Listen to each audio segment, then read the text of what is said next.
Salam satu track. Salam satu track 37. Selamat pagi sobat satu track dimanapun teman-teman berada. Jumpa lagi sama saya Bang Lukas dan Bang Hanjo. Yes. Masih berdua. Ya. Ini kemana? Tapi entek kontrak. Enggak, belum. Oh, belum. Belum Bang. Oke, Bang Wil, untuk teman yang nyari Devi-nya lagi TKA. Oh. Iya. Gak apa-apa lah, kita gantiin dulu berdua lagi kayak biasanya Bang. Yes. Karena Devinya lagi TKA ya sudahlah, sementara kita handle aja berdua daripada kosong ya kan. Iya. Ingat-ingat minggu ini juga race week Bang ya. Hmm. Race week minggu ini di mana Bang? Di Portimao, Oke, Portugal, seri ke 21. Benar. Wih. Berarti kurang dua lagi. Mau habis berarti. Sudah Habis, air. benar. Berarti aku sih ngelihat setelah kalender ini mau habis, kayaknya sudah rasanya mau sudah tutup akhir tahun, habis. Iya. Iya ya. Ganti cepet ya kan? Cepet. Rasanya gitu aja sudah. Seri betul. habis ya akhir tahun berarti. Ya, pekan ini MotoGP bakal main di sirkuit internasional AGP Portimao, Portugal ya. Ini salah satu sirkuit yang menarik Bang sebetulnya. Iya. Karena kalau kita lihat sirkuit ini sempat dipakai untuk balapannya baik FIM maupun FIA ya. Berarti MotoGP ya, F1 juga Iya, sempat di benar. sini sampai tahun 2021 kalau F1 waktu itu.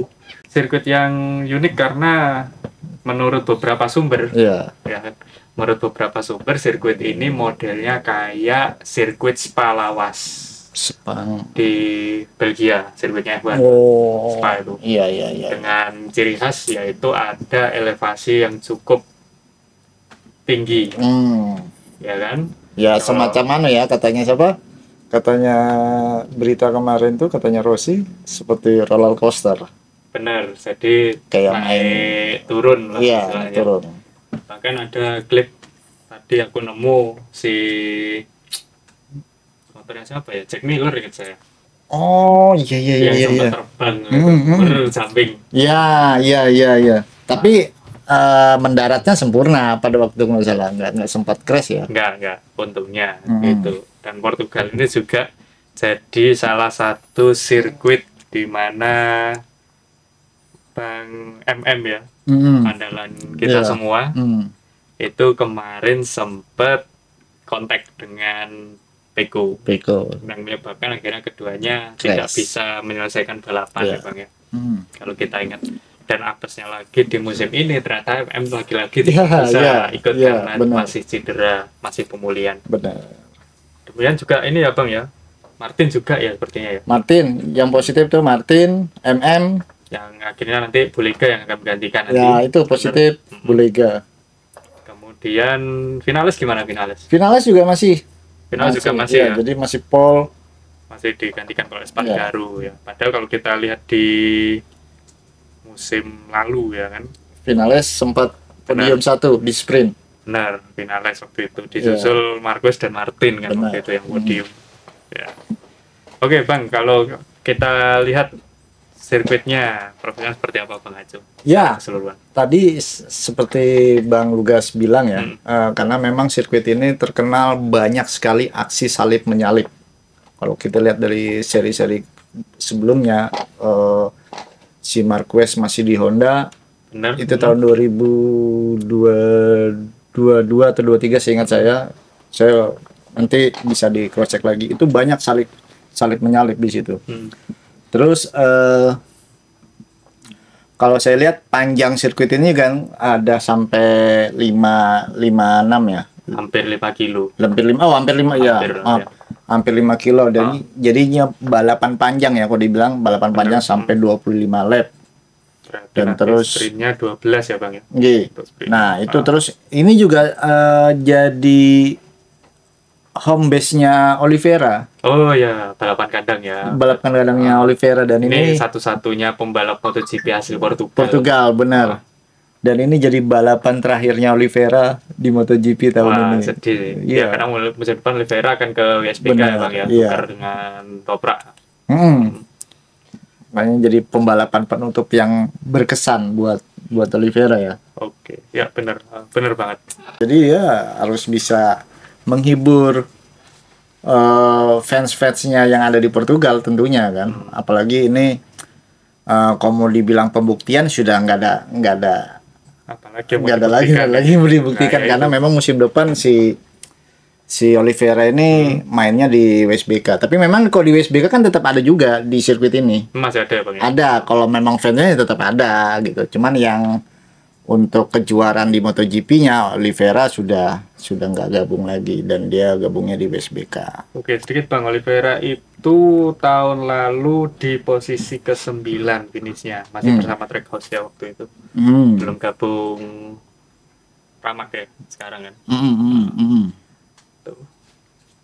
Lalu juga kalau kita lihat untuk tuan rumah lumayan lah, sudah bisa 10 besar. Oh iya, apalagi kita lihat Oliveira kan dia beranjaknya dari Moto2. Itu angkatannya Quartararo. Oh, angkatan Quartararo ya dia Iya. ya? Satu angkatan. Seingat saya angkatannya Quartararo.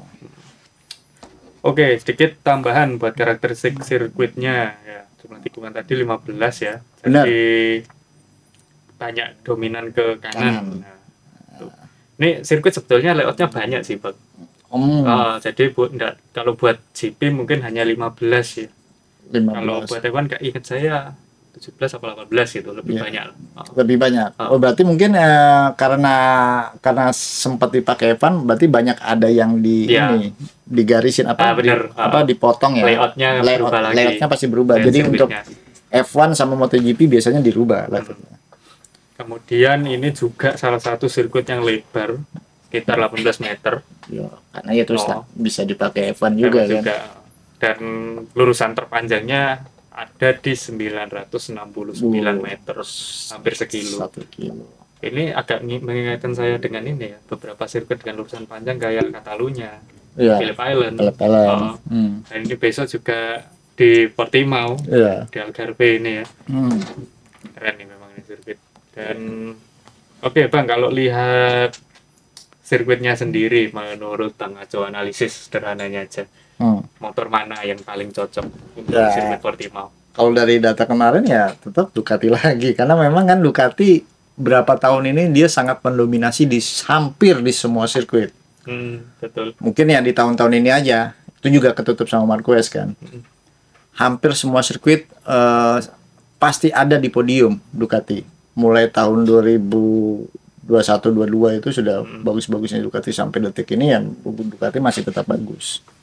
Makanya kalau untuk dilihat siapa yang paling berpeluang untuk minggu ini ya pastinya ya karena dada ya keluarga Ducati lagi. Salah satunya Pecco. Cuman mungkin yang bisa menjadi kuda hitam ya Aco lagi sama DCC lah. Tapi gimana Bang, kalau oleh kontur sirkuit kan sepertinya nggak terlalu mendukung sih buat Aprilia. Bener ya, itu tadi makanya ini kan tetap aja Aprilia ini tetap berbenah lah. Oke, beberapa sirkuit Aprilia menguasai bahkan bisa sampai juara seri ya. Jadi memang PR-nya Aprilia ini intinya dia sudah untuk tenaga mesinnya sudah cukup bagus, tinggal penyesuaian di setiap sirkuit supaya bisa mendominasi. Dalam artian bisa menyaingi Ducati lah yang hampir sempurna di setiap satu kalender itu hampir semua sirkuit dia bisa ada perwakilannya di podium. Oke, masih Ducati berarti ini. Masih Ducati sih, karena Ducati sendiri yang jelas sudah kayak Firman sudah dapat predikat Rookie of the Year, terus si Alex Marquez sudah mengunci gelar di runner up. Untuk Pecco masih mencari ya, masih belum inkonsisten lah. Dan untuk Aprilia sendiri sebenarnya dia tetap progresnya tetap bagus kok sampai detik ini, karena memang kekurangan data yang jadi penghalang ya, karena si Jorge Martin masih cedera. Itu aja sih. Jadi kalau untuk persaingan tetap keluarga Ducati tetap ada pastinya. Oke, ya kita nantikan aja besok. Karena kalau kita mau lihat performa motornya masing-masing tim nanti bisa kita lihat bareng lah di Jumat. Practice ya. Jumat.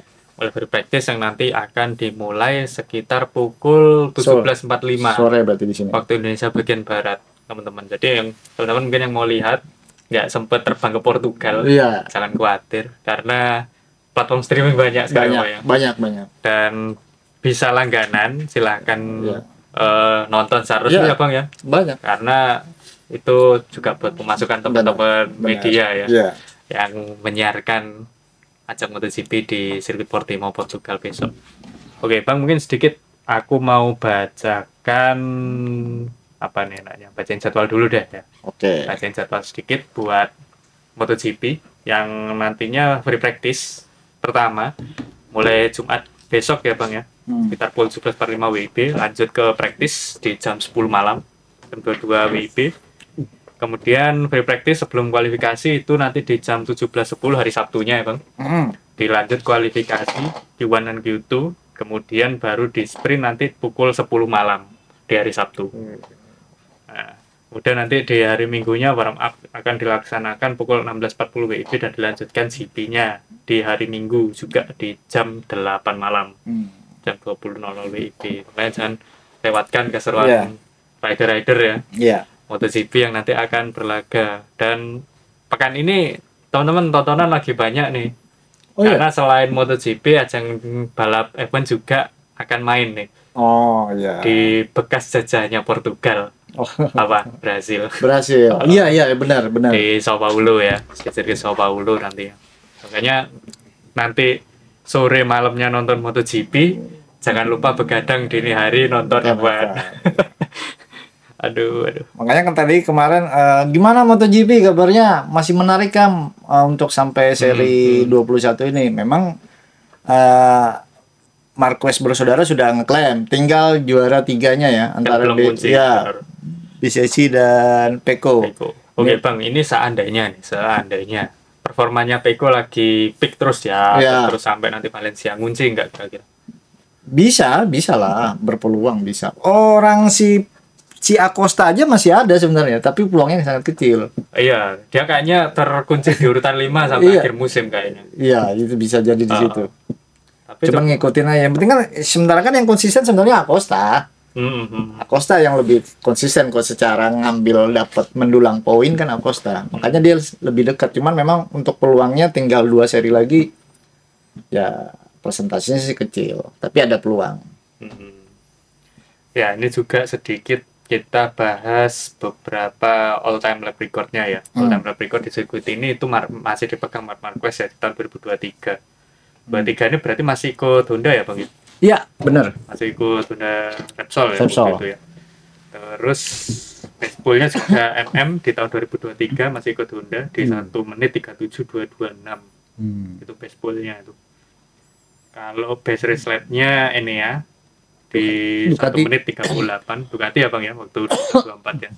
Kemudian top speednya tuan rumah ternyata top speednya di tahun 2024 di musim lalu di 352,9 km per jam. Itu pakai Aprilia dong berarti? Masih pakai Aprilia malahan. Wah ini patut ini, patut diperhitungkan juga. Ya paling dia sudah punya data kan, data dasar ya, data dasarnya Aprilia. Benar. Terus kalau untuk pemenang di sirkuit ini, pemenang terbanyak itu masih dipegang Taro dan Pecco. Sama-sama 2.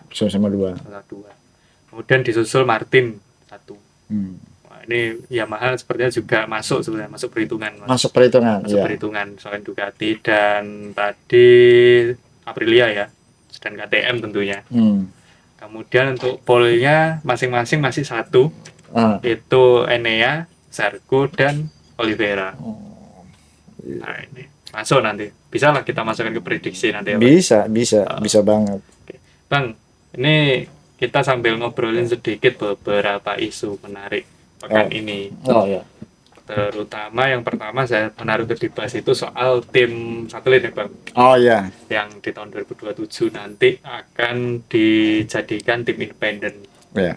Dan informasi terbaru seperti apa Bang? Jadi apa enggak, apa cuma wacana aja terus hilang ya? Kemarin kan juga kita sempat bahas itu di podcast tapi kan sebelumnya. Kita kan masih ragu waktu itu. Akhirnya resmi karena ada beberapa tim yang sudah menyetujui ya kan, karena kontrak itu dimulai di tahun 2027. Ini sebenarnya menarik ya. Menariknya apa? Karena akhirnya pemerataan. Jadi si tim-tim, kita menyebutnya tim, sudah nggak ada lagi pabrikan atau satelit. Karena lebih condong ke tim. Makanya di sini dikasih porsi yang sama rata untuk mengembangkan sepeda motor. Tinggal tim itu aja mengontrak atau menyewa mesin mana yang mau diambil. Mungkinkah yang sekarang yang ada KTM kah, atau Ducati kah, atau Yamaha, Honda dan teman-teman lainnya. Tinggal ke slot mungkin kayak kemarin kan sempat kayak Ducati sampai 8 motor ya yang ada di grid. Nah, mungkin nanti pembagian slot-slot itu nanti ya si tim sendiri sudah yang menentukan. Tinggal dia memodifikasinya di sasis. Nah, tapi apakah ini masuk dalam regulasi untuk 2027? Kan yang kita tahu sendiri sasis sendiri sekarang ada Kalek, ada Boskoro, apalagi satunya, ada lagi satunya. Intinya ya ada tiga sasis. Nah, intinya apakah tim-tim ini boleh untuk ngedevelop sesuai dengan keinginan engineering atau insinyurnya masing-masing di setiap tim? Apakah dia diperbolehkan untuk mengambil sasis yang dia mau itu tadi? Nah, apakah ini nanti setiap dia menyewa tim pabrikan, misalnya Ducati, ya otomatis sasisnya harus pakai yang ini. Sudah diarahkan seperti itu. Apakah tim ini bebas memilih sasis juga? Itu sebenarnya lebih menarik. Karena nanti kalau ada cikal bakalnya, karena kan kalau sudah timnya pemerataan tidak ada lagi kayak sekarang. Intinya apa yang dipakai pabrikan, yaitu yang dipakai satelit. Sekarang kan gitu. Sekarang tim boleh mengedevelop. Berarti apa yang sekarang disebut satelit itu nantinya akan seperti pabrikan sekarang. Benar, sama sudah pengembangannya. Nah, dan itu juga nanti persoalannya sama kekuatan finansial tim ya. Berpengaruh sekali. Soalnya kan nggak murah untuk ngeriset. Benar. Kan gitu. Nanti juga sebenarnya sih bagus karena di tahun 2027 ini semacam undian ya. Kalau menurut saya itu semacam undian. Kita belum tahu mesin mana yang cocok atau mesin mana yang kompetitif di kubikasi 850 cc. Iya, termasuk kan? Dengan ban Pirelli ya. Termasuk dengan ban Pirelli. Itu rame. Jadi nggak semua sekarang yang kita lihat sekarang Ducati ya, atau basicnya motor Eropa lah, bagus-bagus nih. Belum tentu bisa-bisa Yamaha atau Honda.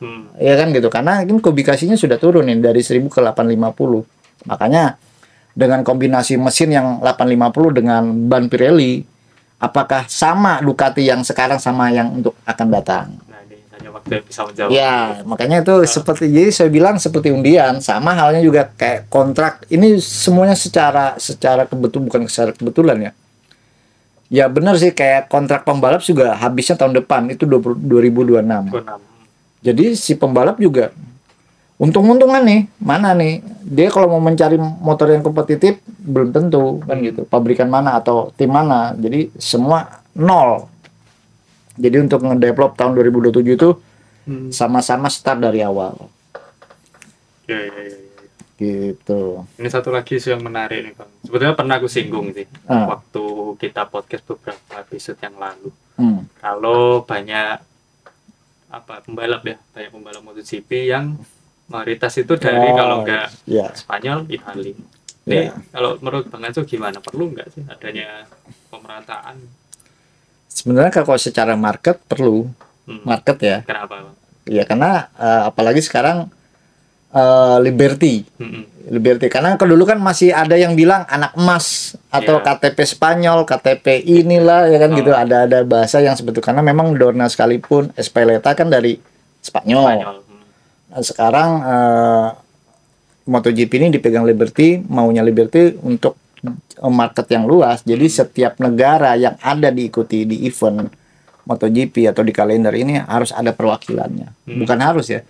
Diusahakan ada talenta baru dari setiap negara, dan itu akhirnya membuka peluang buat benar-benar deh pembalap yang masuk ke MotoGP ini bukan pembalap kalau dibilang dulu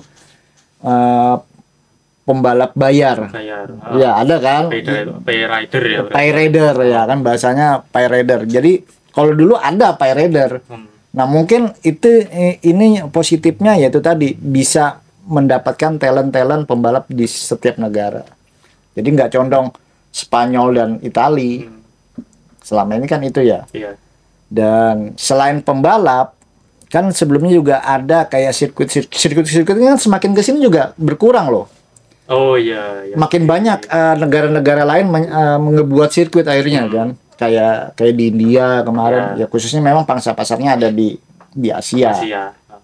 Makanya itu setiap negara, nah kayak tahun depan nanti ada Brasil, bandingkan Argentina kan. Ya, sudah dapat tuh pembalap Brasil yang Morera, ya kan. Ya mungkin itu tuh. Jadi fanbase-nya itu betul-betul merata. Ini sih dari Liberty ya strategi marketingnya MotoGP untuk kedepannya.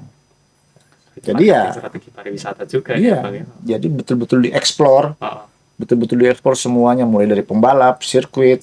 Jadi ya ndak dominasi lah, karena yang kita tahu sendiri pembalap Spanyol yang ada di MotoGP itu ada 9. Italia ada 6. 22 ya, yang reguler. Iya.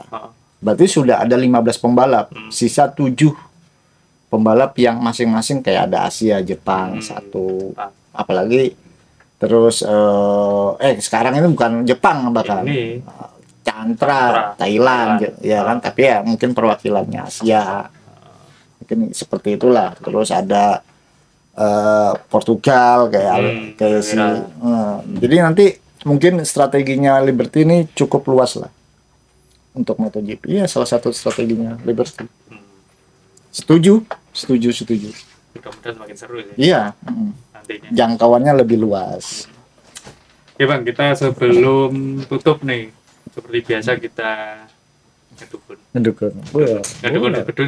sedikit lah. Siapa yang kira-kira nanti ya sprint atau race-nya nanti yang kira-kira jadi jagoannya Bang Aco. Kalau saya sih Aco ya. Oke, Aco. Kita masukkan lagi Aco. Aco dong, karena ya itu tadi kan Aco saya bilang tadi konsisten. Jadi untuk 5 besar itu pasti ada Aco. Tapi kalau dibilang secara 3 besarnya, insya Allah masuk dia, ada di podium. Adalah peluang Mas. Ada peluang. Aco, tapi nanti saya urut ya. Aco, terus Alec Marquez ya. Marquez. Dan ini lanjut satu Peko Bagnaia. Oke. Ini sudah urut apa? Belum. Masih acak. Terus secara urutnya Portugal. Peko 1. Aco 2. Aleknya 3. Oke. Menarik. Iya. Mungkin kalau dari saya sih Aleknya yang di atas ya. Alek di atas ya. Aleknya aja. Soalnya aku istilahnya masih ragu nih mau kayak kemarin aku jagoin Pekonya bagus di sprint, ternyata di race-nya banyak kempos ya kan? Harus nyari SPB terdekat untuk ditambal kan gitu. Ada aja. Ya kan. Terus mungkin Peko boleh lah. Peko. Aprilia enggak ada ya? Aprilia aku masih ragu sih sebetulnya, tapi bisa lah kita masukkan 5 besar lah. Iya. Kalau Aprilia mungkin ini ya potensi lagi antara Digi atau Morbidelli. Digi ya kayaknya. Digi ya bisa. Ya ada di 10 besar lah pasti. Karena soalnya kalau aku lihat model sirkuitnya soalnya 2 tipe gitu. Benar. Dan kalau mau ditanya nanti dukunnya lebih luas 10 besar ya tunggu hari kita lihat aja. Tapi aku optimis kok Bang Honda masuk lagi. Honda ada lah di 10 besar paling. Oh iya. Aku nggak harap di posisi depan ya. Yang penting 10 besar aja. Makanya kan nanti kita lihat di hari Jumat, nanti kita update aja lagi di hari Sabtu ya.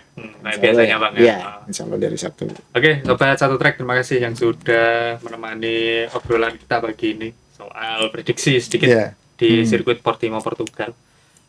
Sebelum closing ada satu nih Bang, kemarin komentar dari Bang Eka Agus di konten kita yang terakhir ya. Yang terakhir kita kan bahas Ibu Lega nih yang kemarin tuh.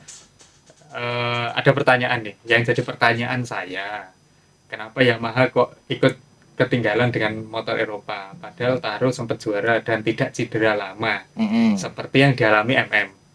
Sedangkan Honda bapuk setelah MM cedera tahun 20 dan pengembangan Honda jadi stagnan, nggak ada kemajuan.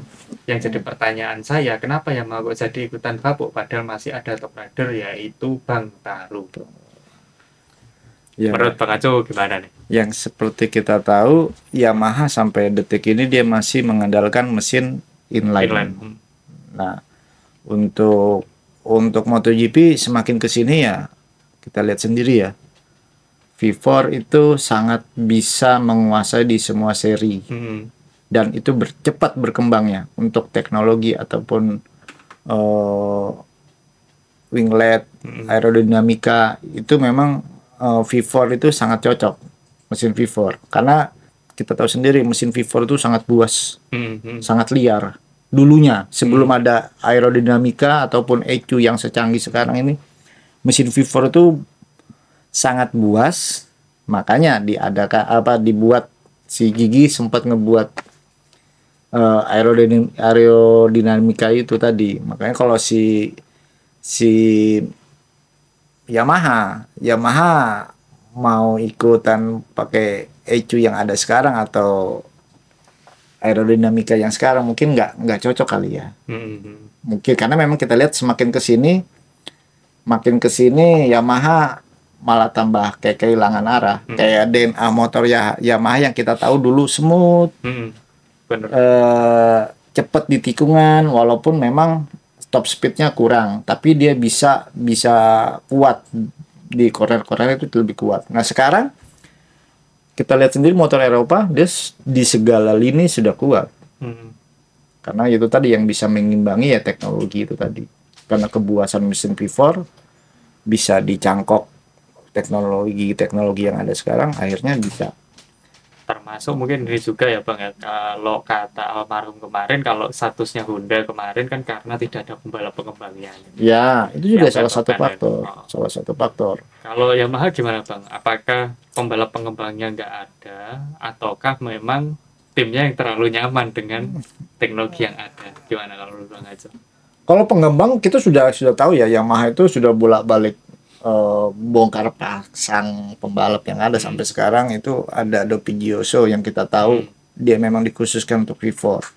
Makanya kalau dibilang Yamaha kenapa nggak seperti Eropa, padahal tadi bilang Taro itu pembalap luar biasa. Iya, Taro itu sudah ibaratnya dia pembalap mental juara kan. Ya itu tadi memang pengembangan kan semakin ke sini sudah semakin maksudnya sudah benar-benar cenderung ke teknologi.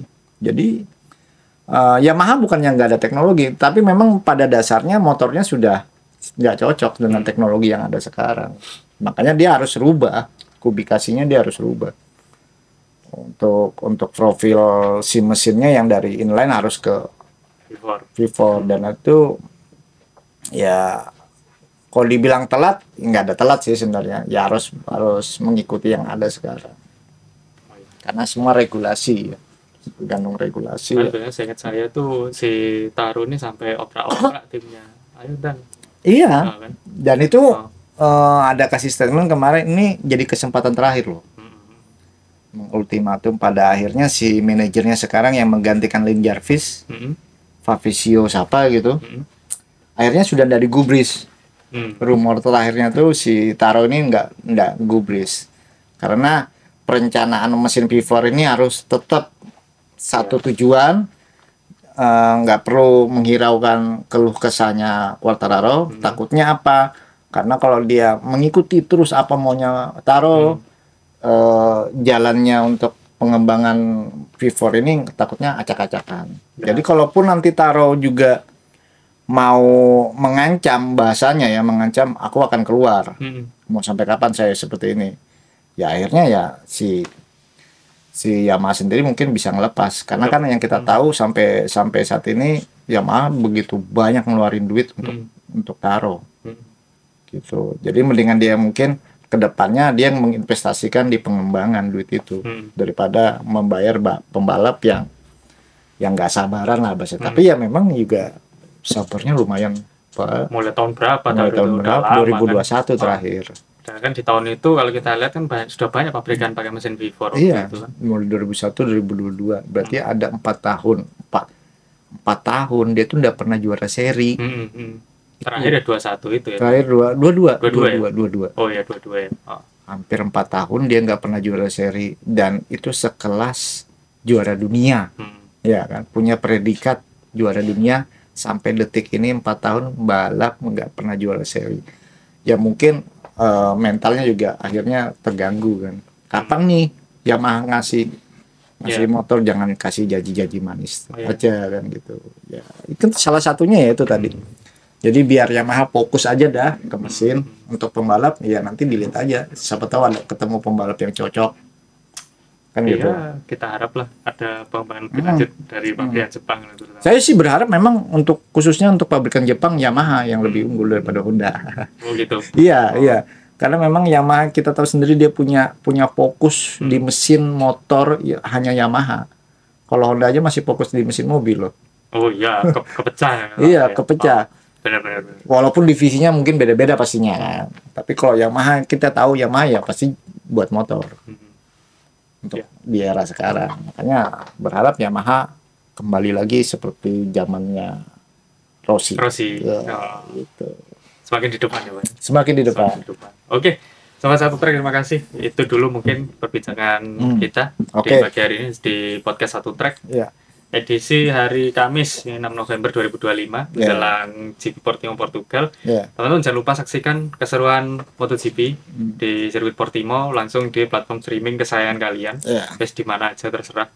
Banyak kok. Langganan lah. Langganan. Kalau bisa langganan setahun langsung ya, satu musim. Bisa nonton F1 juga tuh? Bisa. Lengkap, otomotif lengkap sih. Oke. Terus jangan lupa juga saksikan terus podcast kita ya Bang ya. Yang seperti biasa jadwal regulernya di hari Kamis kita tayangnya. Nanti pasti ada tambahan di hari Sabtu dan Senin. Yang setiap race nanti ya, ini mumpung tinggal sedikit kita optimalkan lah. Jangan bosan-bosan juga untuk ngasih komentar. Kalau mau kasih kayak pertanyaan, Mas mau Eka. kasih pendapat, kayak Mas Eka nih langganan banget. Kalau bisa Mas Eka main-main aja ke sini langsung. Nggak apa-apa. Nggak apa-apa ya. Kita ngobrol bertiga kalau kita mau. Kita undang Mas Eka main ke podcast Satu Trek. Boleh banget di sini. Kita malasan kalau misalkan ada teman ngobrol di sini tambah lagi. Oke Bang, mungkin itu dulu. Jangan lupa like, comment, dan subscribe ya di channel Radan Banyuwangi. Untuk jangan sampai lewatkan juga ya podcast kita ya, yang membahas putar dunia MotoGP, meskipun kadang terdapat kehidupan juga ya. karena hostnya anda-andanya Liberty. Oke. Itu dulu Bang Aco. Terima kasih Bang Aco. Sampai jumpa besok Sabtu pagi, kita ngobrol lagi. Mudah-mudahan jagoannya kita ada yang nyantol. Ya Jumat nanti kita update aja lagi. Oke, seperti biasa, salam Soundtrack 37.